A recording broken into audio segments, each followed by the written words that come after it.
Welcome back to their daily Marvel Snap video. Today, we're going to be building around a card I get asked about a lot, and that is the Sandman. Sandman has an incredibly powerful ongoing effect with players can only play one card per turn, but it has a very real drawback of being a 4 energy play that only provides 1 point of power. Sandman's effect essentially means that if it comes down while one player is behind, they're going to have an incredibly hard time catching back up. This means the problem with playing Sandman to date has always been how do you get this 4 energy 1 power card into play without putting yourself incredibly far behind on the board to do so. We've always had Psylocke as one means of putting Sandman into play ahead of curve with the extra energy on the third turn, and now with the addition of Zabu being an additional manner to allow us to play Sandman ahead of time, I think this archetype might finally have the consistency to do exactly what we've been looking for, which is get Sandman into play without being too terribly far behind when we do so. Looking at the rest of this deck as we move along up the curve, we have some individually high statted 4 energy plays in Jessica Jones and Rescue, which are excellent follow-ups to Sandman, and then we have a smattering of cards that play to multiple paths at the same time, which can allow us to catch back up or extend our already crushing lead that we have. Claw plays to 2 paths, and Doctor Doom plays to all 3, while Vision has the flexibility to slide around the board wherever you might need him. Any rate, I hope you enjoy the games that I have for you today. I think they do an excellent job of showcasing how powerful Sandman can be when played ahead of curve with our accelerants. Remember, if you do enjoy what you see, to snap that like button and make sure you're subscribed to the channel to not miss any of the fantastic daily deck highlights that are going to be coming here as we continue to explore our freshly changed Zabu and Surfer in the Marvel Snap metagame.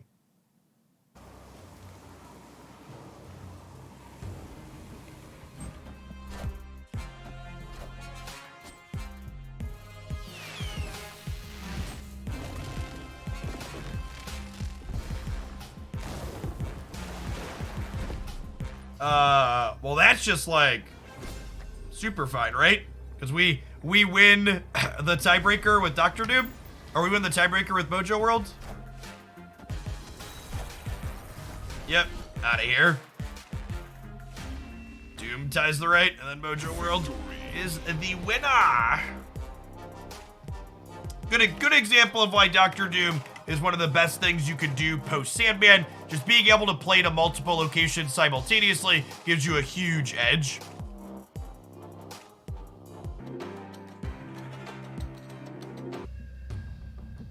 Alright, we've got Psylocke into Sandman, into Rescue and Division. Sounds good. And they did nothing for the first 2 turns, which I think means we snap them. Although, Doctor Doom giving them from the Mindscape's a little scary. Some cause for concern.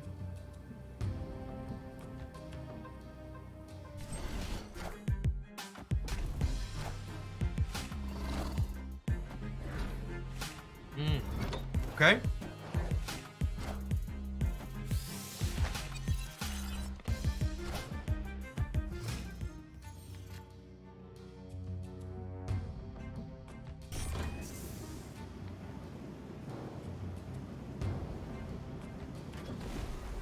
If they add 5 here from Doctor Doom, they'll be at 14 total, and I'll be more than that with Claw. So I think we do this.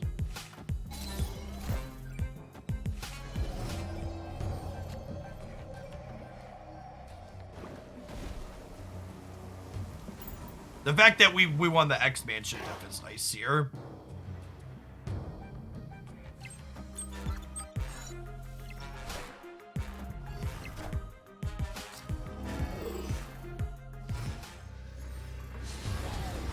Oh, they're also getting a 9-power rescue, though, huh?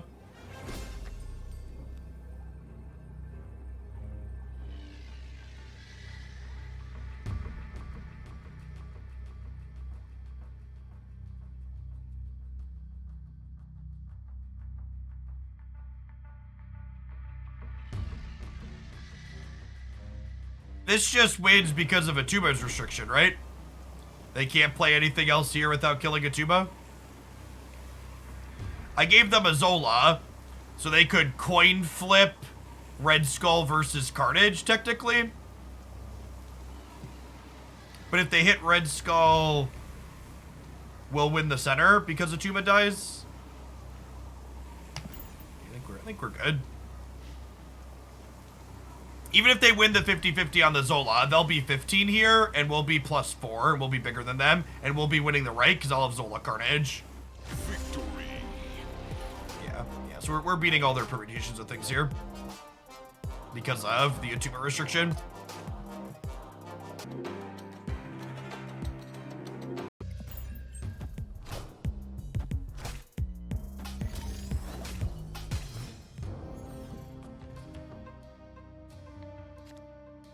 Okay, yeah, I think we Sandman into Stark Tower, and then we'll go rescue and division Stark Tower, because once Sandman gets into play, if they don't get into Morag this turn, they're not getting in, basically, unless they have a way to cheat in like us.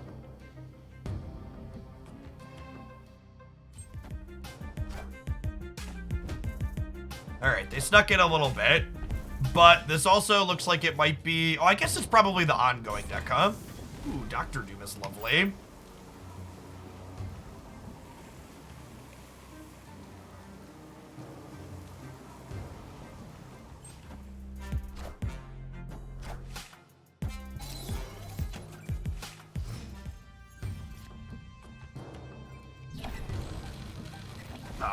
They could Professor X us on the left here, but I think that's fine, maybe? Probably not. If they Professor X us into Destroyer, we die. So I don't think we can snap here.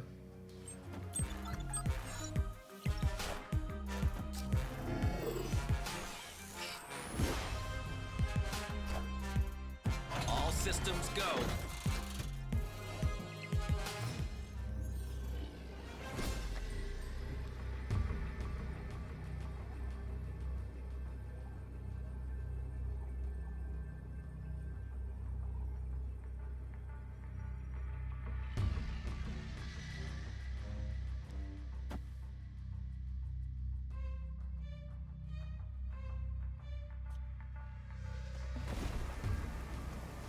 This leaves us with 14, 19 here. So we're tying a Destroyer.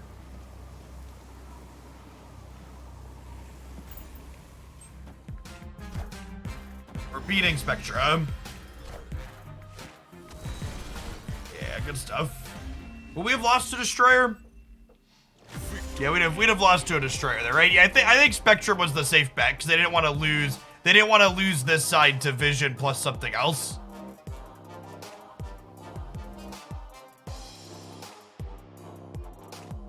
Oh, if they would that have worked? Destroyer would only be 15. They have Omega though. Destroyer would be 19.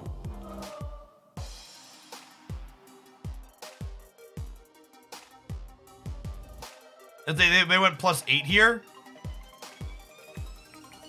So they were originally at how much? -8 is 14.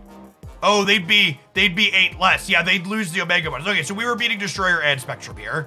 Yeah, clean.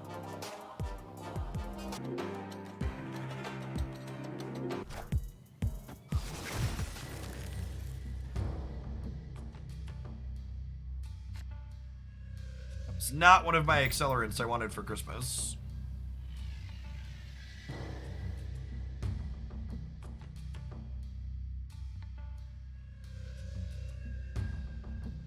Estimate of how much money you spent on Snap. 4,000 USD.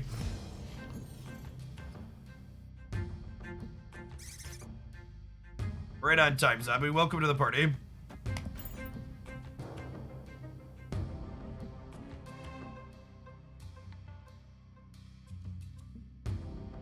That's fine. I believe in our expansion, diff chat. Wind, aid my hand.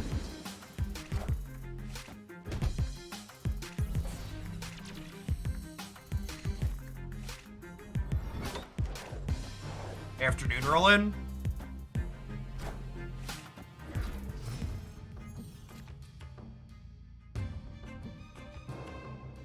I'm only playing one card for the rest of the game, so this is fine.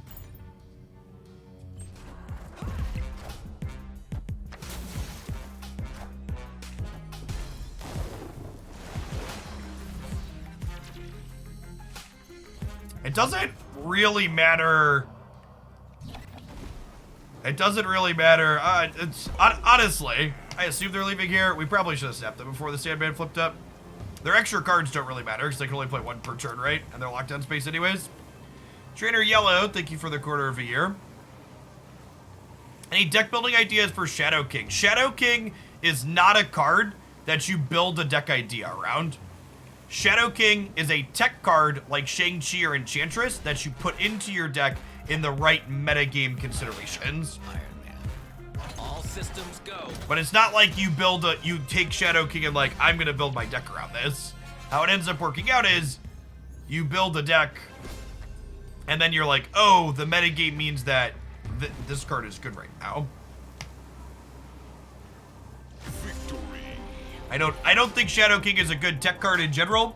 I think it tends to just be worse than playing the other options like Shang-Chi or Valkyrie in most situations currently. Maybe that will change.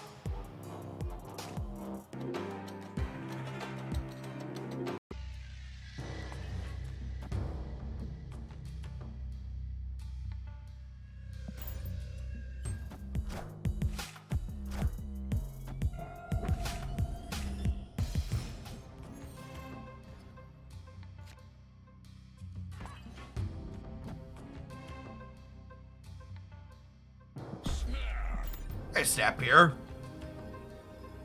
Against the average Sentinel deck, Sandman's about to be plenty rude.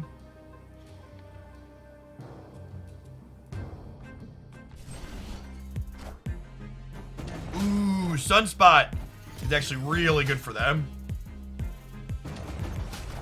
I have some regrets having played on the right. Okay, that's nice. So what if we go Rescue into Claude to Doom?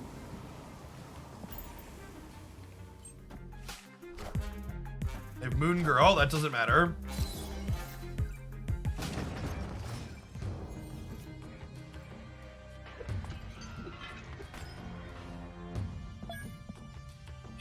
They probably can't get more than 4 power into the center, right?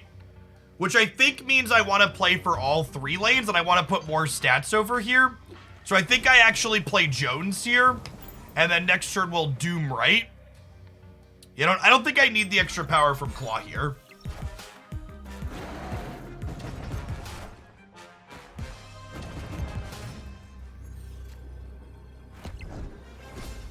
So we're going to 17 and then Doom's putting us to 22 here. Yeah, but if they Sentinel middle, then I'm winning the right and the left, right? So I'm going to 22 over here, and I'm going to 7 over here. Right? I'm gaining 4, I'm getting 9. Yeah.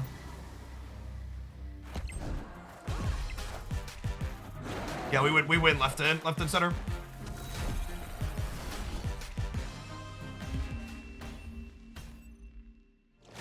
Oh, we would have lost to the Sunspot if they Sentinel middle. That is accurate. That is accurate. Close game. Thanks for being one of the awesome people that made it all the way to the end of the video. Remember, your likes and comments help videos grow with engagement, and be sure you're subscribed to the channel as well. I post Marvel Snap game news, updates, deck highlights, and other fantastic stuff here 7 days a week. We hope to see you back again real soon.